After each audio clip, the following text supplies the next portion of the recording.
Hello, welcome to 5th generation hobby shop.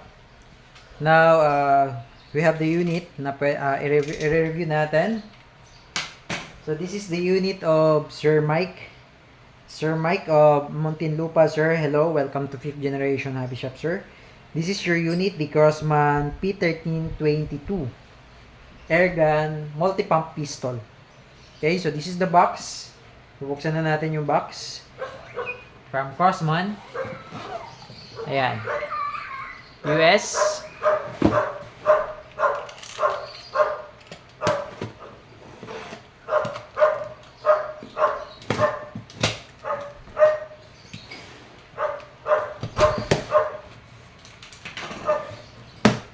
Okay.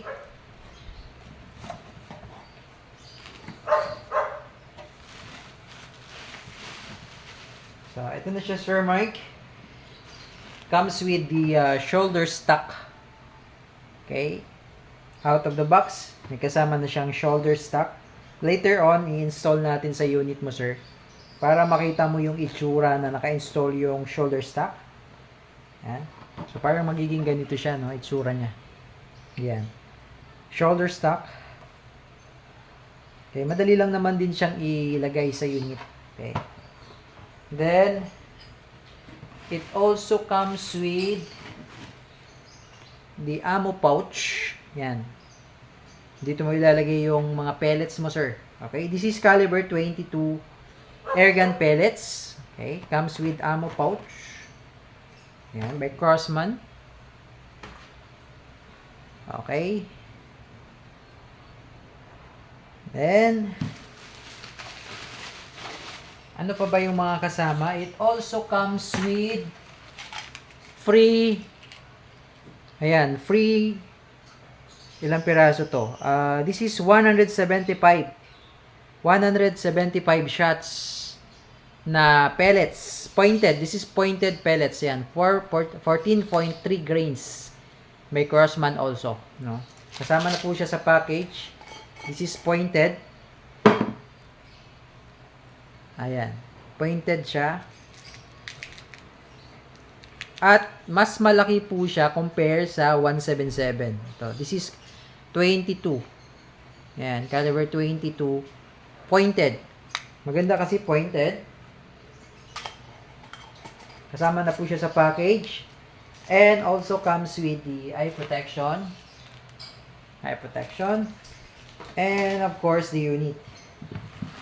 This is the American Classic P1322 multi-pump airgun pistol by Crossman.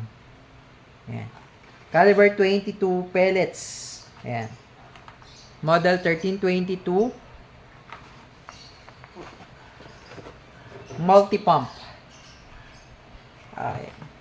Up to 550 EPS feet per second out of the box. Okay, and yung kanyang description, ayan, mechanism niya is bolt action. Power source niya is pneumatic pump, yon, yung multi-pump. Ammunition niya is .22 caliber pellet. Weight is 2.0 pounds. Yung length niya is 13.6 inches. And the barrel is rifled steel. Okay, rifled steel with a groove. And yung sight niya is fixed yung front sight, and then yung rear niya is adjustable yung notch. Then yung safety niya is cross bolt. Okay, so buksan na natin.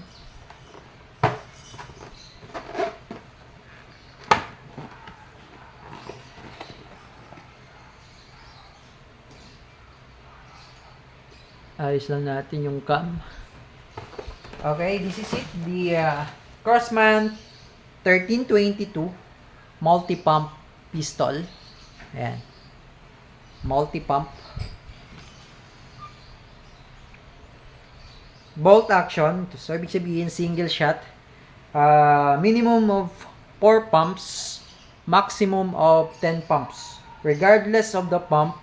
So, every pump is equal to 1 shot. So, for example, nag-pump kayo ng 4 is equal to 1 shot. If nag-pump kayo ng 10, is equal to 1 shot. So, every pump, regardless of the pump, is equal to one shot. Okay? Single action pistol. Okay? So, ngayon, this is the crossbolt safety. Yan yung crossbolt safety. Ipupush mo siya for safe. And then, sa kabila naman, pupush mo siya for fire. Yan, may naka-indicate naman din. Okay, again, this is the safe. Yan, yung safe. Crossbolt safety. Pupush mo siya for safe. And then, sa kabila naman, the other side, pupush mo siya for fire. Yan. Okay? This is the Crossman P1322. Okay, this is the Crossman P1322 unit of Sir Mike. Okay, multi-pump, caliber 22. Yan, single action. Ito yung bolt. Ito yung bolt niya. Dito nilalagay yung pellets. Okay, so ito yung kanyang bolt. Yan, dito ilalagay yung pellets. Later on, i-check natin. And then, ito yung notch. No, yung rear sight. Adjustable yung rear sight niya. Yung rear sight niya is parang sa ano lang, sa windage. Okay, I think sa windage lang siya. Adjustable. Ano, elevation pala. Elevation, not the windage. Adjustable siya. Elevation. Yan, elevation. And then sa front is fixed.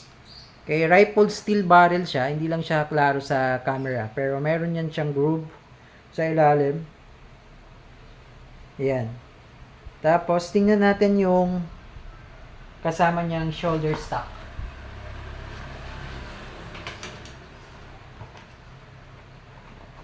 This is the shoulder stock. May Crossman also. So, magmumukha siyang rifle. So, yan. So, bali ito sir, yung pinaka-grip cover niya. Ito, yung grip cover niya, kailangan nyo siyang alisin. Yan, may screw. Aalisin nyo yan, yung grip cover, itong buo na to, matatanggal. Sa other side, meron din siyang screw. Para ma-insert nyo yung para mailagay nyo yung shoulder stock. So, mamaya i-install ko rin para makita nyo kung ano yung itsura niya. Actual. Okay? Tatanggalin lang natin yung screw. So, again, this is the Crossman P1322 unit of Sir Mike. Sir Mike of Muntinlupa. Okay? So, ito yung mga kasama sa package. Comes with the Premier Pointed Pellets, caliber 22. Yan. Caliber 22 Premier. This is pointed. Yan. 175 shots. Okay, 175 shots siya. And also comes with the ammo pouch. And dito mo ilalagay yung mga pellets mo, sir. And then yung shoulder stock and yung eye protection. Kasama na rin siya. Okay, so i-install ko lang, sir, yung shoulder stock para makita mo, sir, yung pinaka-actual na itsura pag naka-install yung shoulder stock. So, Sir Mike, ayan, na-install ko na yung shoulder stock. So, yan po yung magiging itsura niya. Madali lang din naman siyang i-install. Tanggalin mo lang yung screw and then insert lang, salpak lang yung shoulder stock. So, this is the unit, actual unit na may kasamang shoulder stock. Ayan. So, support siya sa shoulder mo. Ayan. Okay, now, minimum of 4 pumps, maximum of 10 pumps yung unit. Caliber 22 pellets. Okay, so ngayon,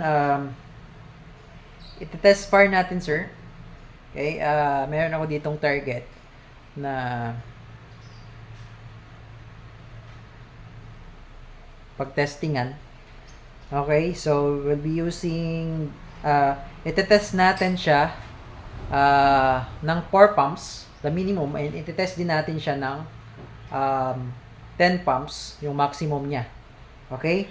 So, titingnan natin yung difference syempre, mas malakas, mas maraming pump, mas malakas. Okay? So, sa mga gustong mag-avail, no? Sa mga gustong mag-avail po, message lang po kayo sa amin. Itong unit na to, itong airgun na to ay hindi na po kailangan ng any propellant like CO2 or green gas. Hindi na po siya kailangan ng kahit anong propellant dahil ipapump nyo lang siya. Okay, ipapump nyo lang siya. Ang kagandahan lang netong pump, yung mga ganitong multi-pump, ang kagandahan lang nito ay nakokontrol nyo yung inyong power, no? So kung ipapump nyo siya ng maximum, sabihin na natin 10, mas malakas.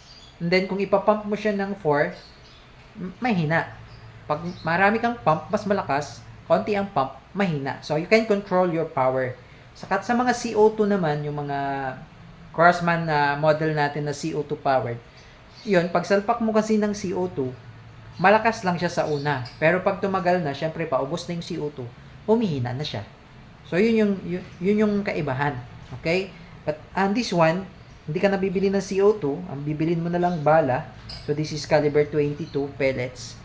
Ito pala, yung kanyang pump is made of polymer lang siya. And then yung kanyang shoulder stock tsaka yung kanyang grip is also polymer, no? So plastic lang siya, pero hard plastic siya, no? Matibay na pagka-plastic. And then yung kanyang barrel is rifle steel talaga siya, no? I have a magnet.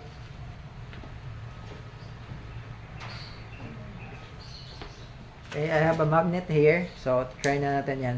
Lumidikit talaga siya sa barrel because this is steel. Steel talaga yung barrel niya. Also, yung kanyang what do you call this? Yung, kalimutan ko yung tawag. Yung, parang yung ng hangin. Yung sa pressure. Okay? Yung tube. Okay? Then, ito yung barrel, steel, made of steel, also the tube. Okay? Sir Mike, Muntinlupa, sir. So, ngayon, set up ko lang yung ating target. Then, i-test natin siya with the 4 pumps and 10 pumps. Okay? Okay, we have these 2 targets here. So, ayan yung test natin sa 4 pumps and sa 10 pumps. Okay? So, yung left side sa 4 pumps, yung sa right side naman sa 10 pumps. So, malalaman natin ngayon yung kaibahan. Siyempre, may kaibahan talaga dahil mas maraming pumps, mas malakas. Okay? So, ngayon, sir, ipapump natin siya ng 4 pumps. Okay? 4 na pump. So, ganito lang yung pag-pump sa mga viewers. 1, 2, 3, 4. Okay? Medyo matigas pa kasi bago. Pero katagalan, lalambot naman yan. Okay? Then, padami ng padami yung pumps, patigas din ng patigas. Kasi yung compress niya eh. Okay? Now, load natin siya ng pellets. Teka. This is the pellets. 14.3 grains pointed. 175 shots by Crossman. 0.22. Okay, now na-pump na natin siya ng 4. Then, load natin. Cock mo lang yung bolt. Then, ito yung nose. Yun yung may butas, no? Yan yung nose. And then, ito yung head. Yan, yung pointed. Then, yung nose, yun yung nasa harapan. Yan, di po pwedeng magkabaliktad. Yan, then, insert the bolt. Okay? Now, lagay lang natin sa safe. Okay? Dahil hindi pa tayo puputok. Okay? So, ngayon, i-set up natin yung camera muna sa ating target. Okay, Sir Mike, test natin yung sa left side. Okay, ng 4 pumps. Okay, so tingnan natin yung kaibahan, kung ano yung mangyayari, no? This is 4 pumps. Then we'll test that battle. Okay, now lagay ko lang siya sa fire. Push ko lang yung sa kabila. Okay? So this is 4 pumps, no? Minimum pump, 4 pumps.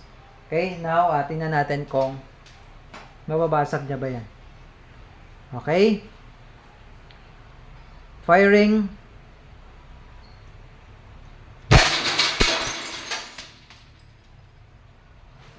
Okay, so that's 4 pumps, na? 4 pumps. So titingnan lang natin yung result. Kung anong nangyari doon sa ating target. Actually, nabasag pa din siya. Ayan, nabasag pa din siya. Pero hindi siya ganun ka-damage, no? Kasi 4 pumps siya eh. Malaki yung bala niya eh.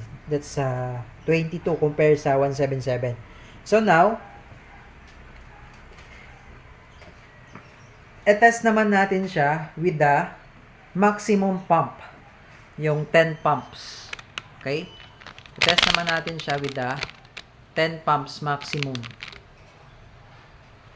Okay? Now, I'll be pumping your unit, the P13 22 ng 10. 1, 2, 3, 4, 5, 6, 7. Pwede ring hawak mo dito. Hawak ganyan. 8 kaso walang force eh. Mas maganda dito. 8, 9, 10. Okay. So, 10 pumps maximum.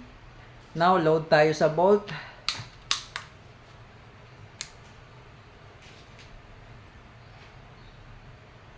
Yon, again, make sure na hindi siya magkabaliktad. Yung nose nasa harapan mo, then yung head nandun sa likod. Okay?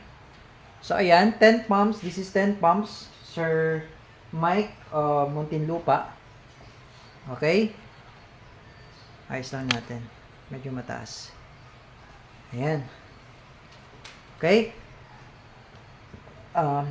Ibaba mo lang yung ano mo yung pump. Yung tripod yan. Ayan. Okay? Okay, Sir Mike. So, tingnan nyo po.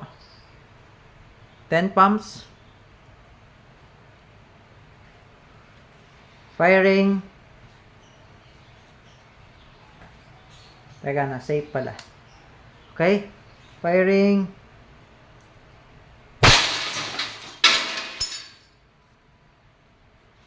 Ayun. So, talagang basag pa din. Mas malakas yung impact niya.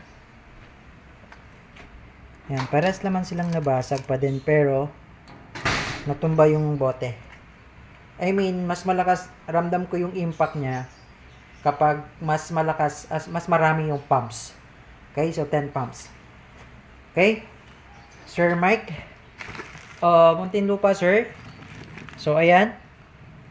Okay na po ang inyong unit. This is the Crossman